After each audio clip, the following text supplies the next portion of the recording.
Hey guys what's up, कैसे हैं आप सभी लोग। बहुत बहुत स्वागत है आप सब लोगों का आज के इस वीडियो में, जिसमें हम लोग बात करेंगे एक बहुत ही इंपॉर्टेंट मैट्रिक के बारे में, and that is the PE ratio. हम लोगों ने पिछली 2-3 वीडियोस में ईपीएस के बारे में बात कर ली, आरओई के बारे में बात कर ली, and another important ratio is that we gonna study today, that is the PE ratio. तो स्टार्ट करते हैं। आज के वीडियो में हम लोग बात करेंगे सबसे पहले कि पीई रेशियो होता क्या है, फिर मैं आपको बताऊंगा कि आप पीई रेशियो को यूज करके स्टॉक्स का एनालिसिस कैसे कर सकते हो, फिर थोड़ा सा एडवांस लेवल पर जाएंगे और मैं आपको दो अलग अलग टाइप के पीई रेशियोज बताऊंगा। One is known as a trailing PE and the other is known as a forward PE.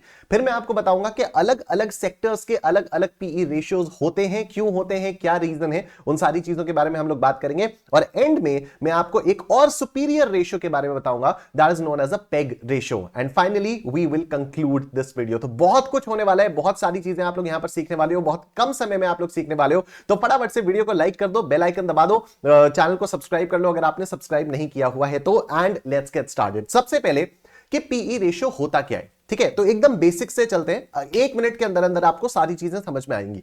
तो पीई रेशियो का बेसिकली ये फॉर्मूला होता है।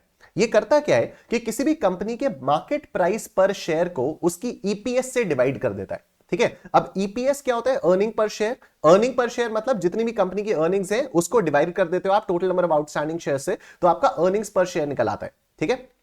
इस पे मैंने एक डिटेल्ड वीडियो ऑलरेडी बना रखी है, इस वीडियो के डिस्क्रिप्शन में आपको उसका लिंक मिल जाएगा। तो पहले आप लोग ईपीएस वाली वीडियो देखेगा और उसके बाद फिर आप लोग ये वाली वीडियो देखेगा, राइट। तो अब प्राइस पर शेयर अपॉन अर्निंग्स पर शेयर करके पीई रेशियो कैलकुलेट किया जाता है। लेकिन कैलकुलेशन से क्या, हमें तो समझना है, इंटरप्रिटेशन उसका समझना है, ठीक है। अभी पहले मैं आपको एक एग्जांपल देता हूं और उसके बाद मैं आपको बताऊंगा इसका इंटरप्रिटेशन क्या है, ठीक है। जैसे मार्केट प्राइस अगर किसी कंपनी का सपोज 1000 रुपीज है और अर्निंग्स पर शेयर है सपोज 100 रुपीज, तो फिर उसका पीई रेशियो हो जाएगा 1000 divided by 100 and that is 10। अब सुनो इसका मतलब क्या है। इसका मतलब यह है कि कंपनी की 1 रुपए की अर्निंग के बदले इन्वेस्टर उस कंपनी को 10 रुपए देने के लिए तैयार है, ठीक है। अर्निंग पर शेयर नीचे है, डिनोमिनेटर में है, प्राइस पर शेयर ऊपर है। 1000 रुपए देने के लिए तैयार है इन्वेस्टर 100 रुपए की अर्निंग के लिए। इसको ऐसे समझना है, एकदम बेसिक यूनिटरी मेथड जो एकदम बचपन में हम लोगों ने कभी पढ़ा था, ठीक है। कि इन्वेस्टर इस कंपनी में 1000 रुपए देने के लिए तैयार है, एक शेयर के लिए वो 1000 रुपए देगा और उस शेयर के बदले उसको मिलेगा क्या? 100 रुपए की अर्निंग मिलेगी। Getting it now? कि मैं इस कंपनी के लिए 1000 रुपए देने के लिए तैयार हूं और मुझे बदले में मिलेगा क्या? 100 रुपए की अर्निंग मिलेगी। तो मतलब 1 रुपए की अर्निंग के लिए मैं कितना रुपया देने के लिए तैयार हूं? मैं 10 रुपए देने के लिए तैयार हूं। तो this is basically the interpretation of the PE ratio, कि कंपनी की 1 रुपए की अर्निंग के लिए मैं उसको कितना एक्स्ट्रा पैसा देने के लिए तैयार हूं। नाउ आई नो बहुत सारे सवाल आएंगे कि हम एक्स्ट्रा पैसा क्यों देना चाहेंगे, वगैरह वगैरह वगैरह वगैरह। आओ इसके बारे में हम लोग बात करते हैं। सबसे पहले तो यहां पर हम लोग बात करते हैं कि पीई रेशियो को यूज करके आप स्टॉक्स का एनालिसिस कैसे कर सकते हो। तो सुनना मेरी बात, अगर किसी कंपनी का पीई रेशियो ज्यादा होता है, अगर किसी कंपनी का पीई रेशियो ज्यादा होता है तो इसके दो मतलब हो सकते हैं, दोनों में से कोई भी मतलब हो सकता है। पहली बात तो कि कंपनी का स्टॉक जो है वो ओवर वैल्यूड है। ओवर वैल्यूड का मतलब क्या हुआ? कि वो महंगा बिक रहा है, ठीक है। मैं एक सिंपल सा एग्जांपल लेता हूं। हम सबको पता है कि चाय जो है, अगर आप कहीं पर ठेले वेले पे जाओगे चाय पीने के लिए, तो चाय कितने रुपए की मिलेगी? 5 रुपए की, मैक्सिमम 10 रुपए की चाय मिल जाएगी, ठीक है। लेकिन अगर कहीं पर चाय आपको 50 रुपए की मिल रही है, कहीं पर अगर आपको चाय किसी ऐसी नॉर्मल ठेले में, किसी में रेस्टोरेंट की बात नहीं कर रहा हूं, किसी नॉर्मल चाय के ठेले में अगर आपको चाय 50 रुपए की मिल रही है, तो उसके दो ही रीजन हो सकते हैं। पहला कि यहां की चाय बहुत महंगी है भैया, यहां की चाय मत लो, ठीक है। और दूसरा रीजन कि उसकी चाय इतनी अच्छी है, उसकी चाय इतनी अच्छी है कि ठेले पर भी लोग 50 रुपए की चाय पीने के लिए तैयार हैं, भीड़ लगी रहती है और उसकी चाय के लिए लोग 50 रुपए तक देने के लिए तैयार हैं। तो दो रीजंस हो सकते हैं। पहला कि या तो वो चाय बहुत महंगी है, तो अगर किसी कंपनी का पीई रेशियो ज्यादा होगा तो उसके दो रीजंस क्या हुए? या तो उसका शेयर बहुत महंगा है, और दूसरा कि या तो उसमें इतनी अच्छी ग्रोथ पोटेंशियल है कि investors are okay spending so much of money in that share, ठीक है। लेकिन अब यहां पर सवाल उठता है कि भाई पता कैसे चलेगा कि शेयर के पीई रेशियो हाई है या लो है, ठीक है। पता कैसे चलेगा? What constitutes a high PE ratio, what constitutes a low PE ratio, ठीक है। तो उसके लिए हमें कंपैरिजन करना होता है, ठीक है। ऑब्वियस सी बात है ना, कंपैरिजन करना होगा। मान लो कोई पीके टाइप का आदमी यहां पर आया, इस गोला में पहली बार आया है, ठीक है, और वो सीधा 50 रुपए चाय वाली ठेले के पास चला गया, तो उसको थोड़ी पता है कि यहां पर चाय महंगी मिल रही है। ठीक है, वो तो यहां पर एकदम ही नया है, उसको पता ही नहीं यहां पर चाय का रेट क्या है। वो बाद में जब उसको समझ में आएगा अच्छा बाकी ठेलों पे 10-10 रुपए की चाय मिलती है, तब उसको लगेगा अरे मुझे तो लूट लिया गया।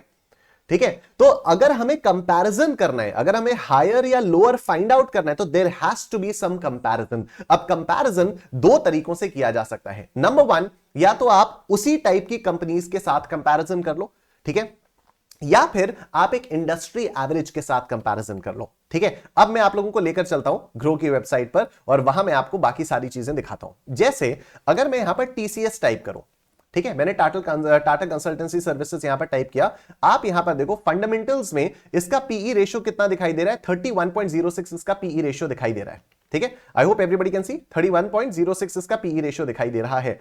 ठीक है, और अगर हम लोग नीचे आएंगे तो यहां पर आपको इसके सिमिलर स्टॉक्स दिखाई देंगे, सिमिलर स्टॉक्स। ठीक है, अभी इसका टीसीएस का पीई कितना देखा हम लोगों ने, टीसीएस का पीई हम लोगों ने देखा 31, मतलब 1 रुपए के लिए इन्वेस्टर 31 रुपए देने के लिए तैयार है।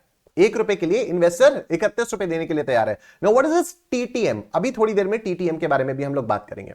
और अगर हम लोग नीचे स्क्रॉल करते हैं और सिमिलर स्टॉक्स में देखते हैं, मतलब आईटी सेक्टर के अंदर ही इंफोसिस का पीई रेशियो 28.43, टीसीएस का इंफोसिस से ज्यादा है। इसका मतलब एकदम ऊपर ऊपर अगर हम लोग देखें तो टीसीएस का शेयर इंफोसिस के कंपैरिजन में महंगा है। ठीक है, लेकिन दूसरा रीजन ये भी तो हो सकता है कि इन्वेस्टर्स जो है वो ये एक्सपेक्ट कर रहे हो कि टीसीएस की ग्रोथ रेट ज्यादा हो सकती है।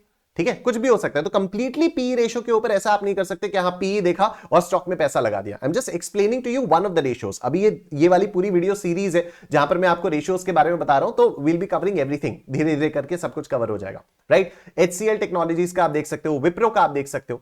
तो या तो आपने सिमिलर इंडस्ट्री के अंदर बाकी सारी कंपनीज से कंपेयर किया, या फिर आप ये देखो इंडस्ट्री पीई आ रहा है 30.41, ये ऑन एन एवरेज जो भी आईटी इंडस्ट्री की कंपनीज है उनका एवरेज पीई है 30.41, तो उससे आप कंपेयर कर सकते हो।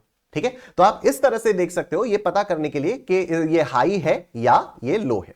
राइट, तो दो तरीके से कंपैरिजन है, या तो आप पीयर्स के साथ कंपैरिजन कर लीजिए या तो आप इंडस्ट्री एवरेज के साथ कंपैरिजन कर लीजिए। ठीक है, पी रेशियो के कॉन्सेप्ट को थोड़ा सा और नेक्स्ट लेवल पर लेके जाते हैं और मैं आपको अब दो पीई रेशियोज के बारे में बताता हूं, दो टाइप के पीई रेशियोज के बारे में बताता हूं, trailing PE and forward PE. ठीक है, देखो पीई का मतलब क्या हो गया, प्राइस पर शेयर अपॉन अर्निंग्स पर शेयर। ये अर्निंग्स पर शेयर कहां से आएंगी, पिछले एक साल के फाइनेंशियल स्टेटमेंट्स में से पता चलेगा कि नेट इनकम कितनी है divided by number of shares, तभी आपकी अर्निंग्स पर शेयर निकल कर आएगी। ठीक है, तो जो पिछले 12 महीने की अर्निंग्स पर शेयर के बेसिस पर पीई रेशियो कैलकुलेट होता है उसको ट्रेलिंग पीई रेशियो कहा जाता है। ठीक है, जो पिछले 12 महीने की अर्निंग्स के बेसिस पर पीई रेशियो कैलकुलेट होता है उसको ट्रेलिंग पीई रेशियो कहा जाता है। और फॉरवर्ड पीई पता है क्या होता है, जो एनालिस्ट्स होते हैं वो आगे आने वाले 12 महीने की अर्निंग्स को प्रोजेक्ट करते हैं।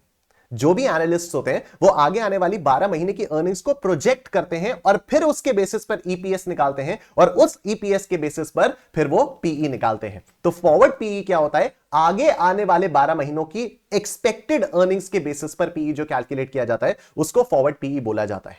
जाहिर सी बात है जो ट्रेलिंग पीई होता है वो ज्यादा एक्यूरेट होगा, वो ज्यादा हिस्टोरिकल इंफॉर्मेशन देगा और वो ज्यादा रिलायबल होगा। लेकिन जो फॉरवर्ड पीई रेशियो होता है वो देखो एनालिस्ट के खुद के जजमेंट्स के बेसिस पर भी डिफर करता रहता है। ठीक है, तो अब मैं आप लोगों को यहां पर बताता हूं, यहां जो आप लोगों को दिख रहा था ना ये TTM, P ratio TTM, TTM का मतलब है ट्रेलिंग 12 मंथ्स, कि ये पिछले 12 महीने की अर्निंग्स पर शेयर के बेसिस पर पीई रेशियो निकाला हुआ है। ठीक है, तो that is the meaning of TTM. Right, P ratio आप लोगों ने समझ लिया, अब आपको समझ में आ गया कि पी रेशियो होता क्या है, market price divided by earnings पर शेयर, कैसे उसको इंटरप्रेट किया जा सकता है, कैसे उसकी मदद से स्टॉक्स में एनालिसिस कर सकते हो। और एक और इंपॉर्टेंट रेशियो है and that is known as the PEG ratio. लेकिन पेग रेशियो से पहले मैं आपको सेक्टर वाइज के बारे में भी बता देता हूं। अलग अलग इंडस्ट्रीज के भी अलग अलग एवरेज पीई रेशियोज होते हैं। जैसे अगर टेक्नोलॉजी या फार्मा सेक्टर्स में देखोगे ना तो वहां पर पीई रेशियो आपको ज्यादा मिलेगा। क्यों? क्योंकि टेक्नोलॉजी और फार्मा सेक्टर्स में ग्रोथ ज्यादा एक्सपेक्टेड होती है। तो अगर ज्यादा ग्रोथ एक्सपेक्टेड है तो इन्वेस्टर्स क्या चाहेंगे, ज्यादा पैसा देना चाहेंगे। तो 1 रुपए की अर्निंग के बदले वो ज्यादा पैसा देने के लिए भी तैयार होंगे क्योंकि उनको ऐसा लग रहा है कि आगे जाकर ग्रोथ पोटेंशियल ज्यादा होगी। ठीक है, वहीं दूसरी ओर अगर हम यूटिलिटी या मैन्युफैक्चरिंग सेक्टर्स के बारे में बात करें तो यहां पर आपको पीई रेशियो कम दिखाई देगा, average PE ratio, industry average PE ratio कम दिखाई देगा। तो कभी भी दो इंडस्ट्रीज के पीईज को आपस में आपको कंपेयर नहीं करना है। अब मैं आपको लेकर चलता हूं एक और बहुत ही इंपॉर्टेंट रेशियो पर, and that is known as a PEG ratio. बस एक छोटा सा ओवरव्यू दूंगा। If you want me to make a detailed video on PEG ratio, comment section में कमेंट कर देना, I will make a detailed video. तो देखो, पी रेशियो क्या करता है, पिछले 12 महीने की अर्निंग्स पर शेयर के बेसिस पर प्राइस से कंपेयर करके पी रेशियो आ जाता है। लेकिन जब मैंने ईपीएस वाली वीडियो बनाई थी तो याद होगा आप लोगों को, वहां भी मैंने बताया था कि सिर्फ ईपीएस के बेसिस पर आप कंपनी को जज नहीं कर सकते।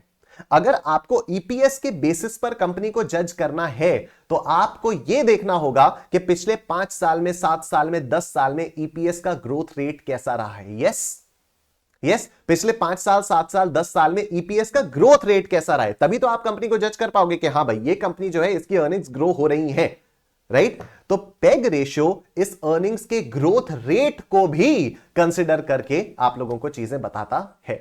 पी रेशियो सिर्फ 12 महीने का अर्निंग्स पर शेयर के बेसिस पर बता देता है, देखो ये अर्निंग्स है और ये प्राइस है, ठीक है। लेकिन पेग रेशियो क्या करता है, वो अर्निंग्स की जो ग्रोथ होती है उसको भी कंसिडर करके आपको बताता है। तो ये और ज्यादा पीई रेशियो को फाइन ट्यून कर देता है।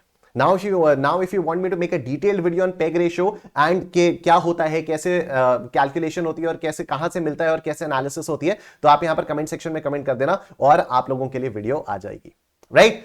फटाफट से मैं कंक्लूड करवाता हूं यहां पर। आज की वीडियो में हम लोगों ने क्या क्या बात की। सबसे पहले हम लोगों ने पी रेशियो के बारे में बात की थी कि 1 रुपए की अर्निंग के लिए इन्वेस्टर्स कितना देने के लिए तैयार है। फिर हम लोगों ने बात की कि कंपैरिजन आप कैसे कर सकते हो, तो आप पीयर्स से कंपैरिजन कर सकते हो एक इंडस्ट्री के अंदर या फिर आप उस इंडस्ट्री के एवरेज के साथ कंपैरिजन कर सकते हो। हमने ट्रेलिंग पीई के बारे में बात की, जहां पर पिछले 12 महीने की ईपीएस के बेसिस पर पीई निकाला जाता है। हमने फॉरवर्ड पीई के बारे में बात की, जहां पर प्रोजेक्टेड 12 महीने की अर्निंग्स के बेसिस पर पीई निकाला जाता है। हमने अलग अलग सेक्टर्स के अलग अलग एवरेज पीई रेशियोज के बारे में बात की कि किसी सेक्टर का ज्यादा होगा, किसी सेक्टर का कम होगा। और लास्ट में हम लोगों ने पेग रेशियो के बारे में बात की कि ये सिर्फ ईपीएस नहीं बल्कि ईपीएस के ग्रोथ रेट को भी कंसीडर कर देता है।